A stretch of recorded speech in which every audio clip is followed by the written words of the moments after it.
कक्षा 9th संस्कृत के द्वितीय पाठ को मैं आज प्रस्तुत कर रहा हूँ, जिसका नाम है स्वर्ण काक। स्वर्ण यानी सोना, काक यानी कौवा, सोने का कौवा। 4 लाइन में इसमें पाठ परिचय दिया है, उसको भी समझिए। पहली लाइन से प्रारंभ करते हैं। प्रस्तुतो अयम पाठा श्रीपदम शास्त्रिणा विरचित विश्व कथा शतकम इति कथा संग्रहात् गृहीतो अस्ति। हिंदी अर्थ है, यह पाठ श्री पदम शास्त्री द्वारा लिखित विश्व कथा शतक कहानी संग्रह से लिया गया है। अत्र विविध राष्ट्रेषु व्याप्तानां शतं लोककथा नाम वर्णनम विद्यते।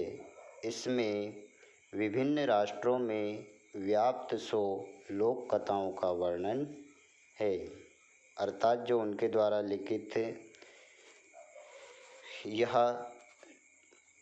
कथा है, इसमें 100 राष्ट्रों का वर्णन है, ऐसा कहा गया।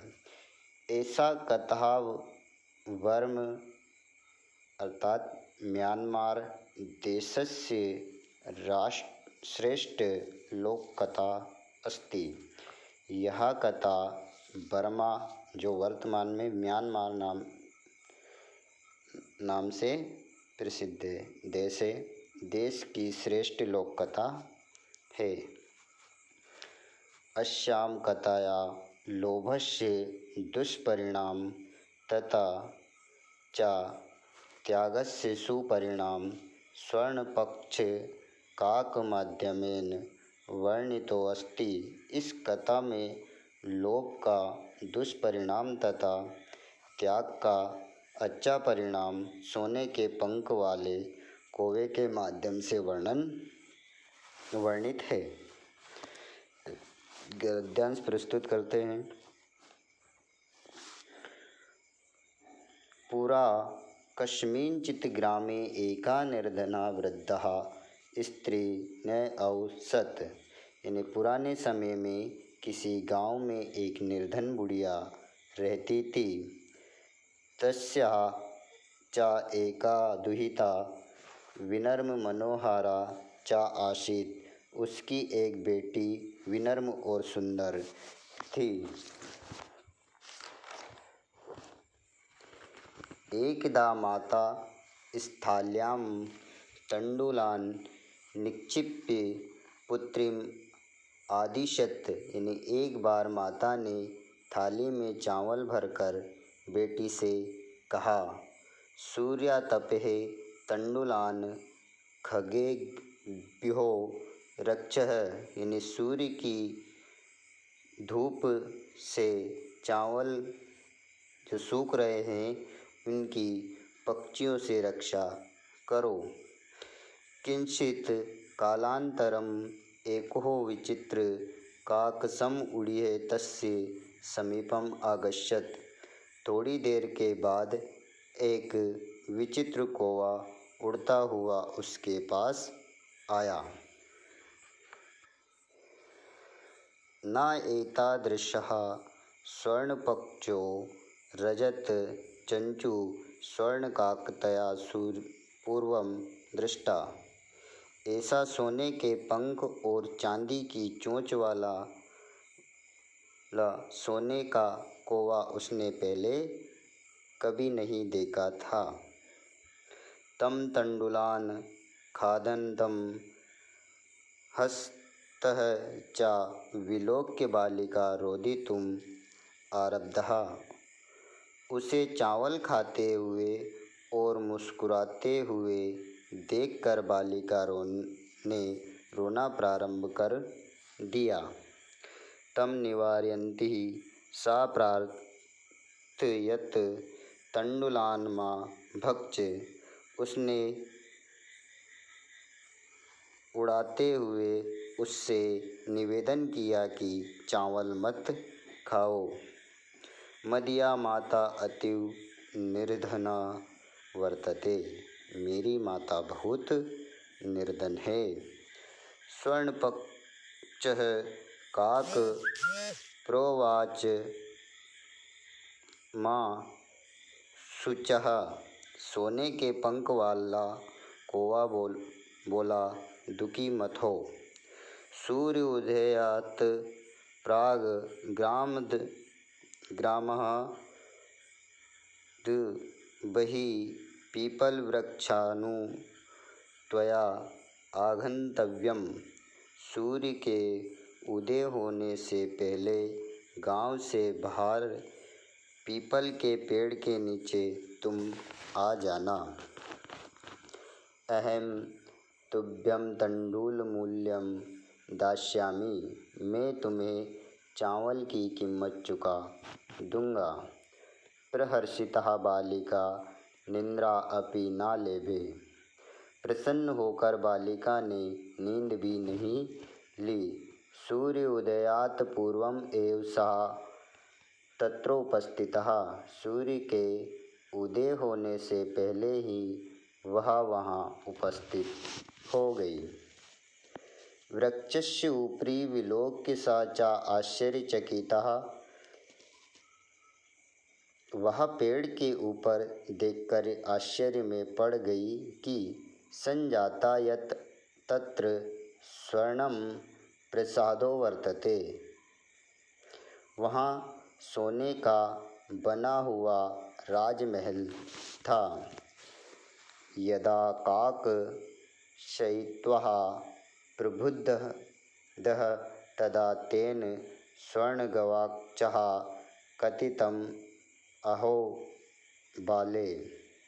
जब कौवा सोकर जागा तब उसने सोने की खिड़की से झांक कर बोला, अरे बालिके, त्वाम आगतः तिष्ठ। अयं त्वकृते सोपानम् अवतारयामि। तत्त्वकथया स्वर्णम्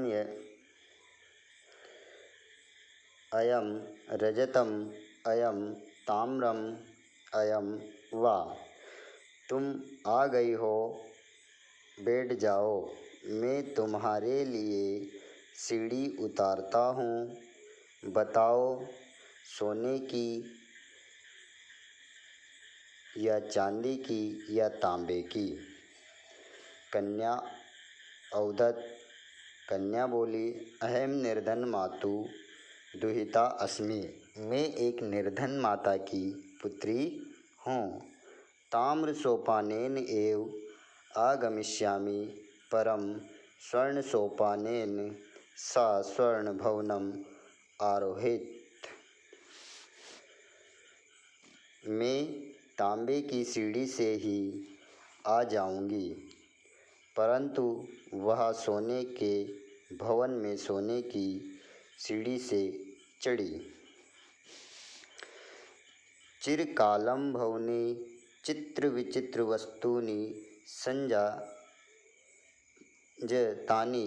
दृष्ट्वा सा विस्मयं गतः।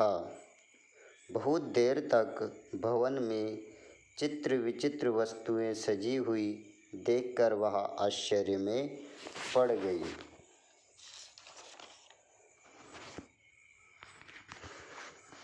श्रांतम तम विलोक्य काक औदत।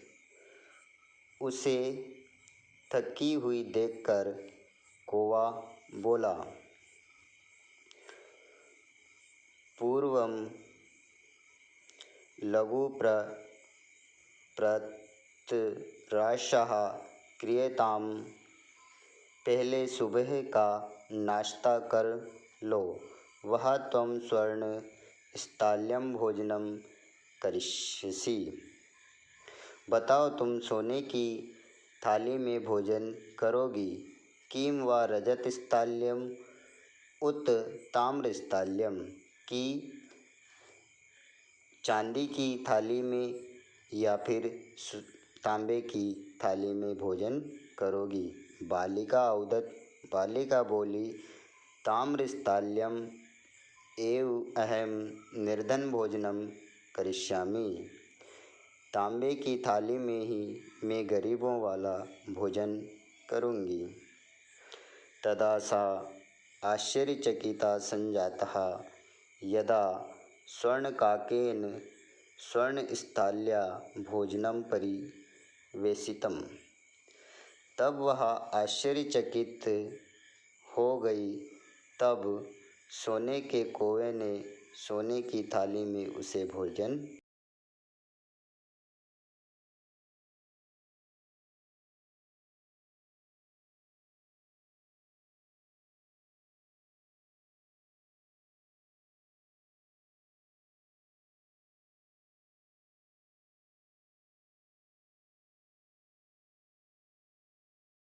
बालिका आश्चर्यचकित इसलिए हो गई क्योंकि उसने तो तांबे की थाली में भोजन मांगा था और कौवे ने उसे सोने की थाली में परोसा।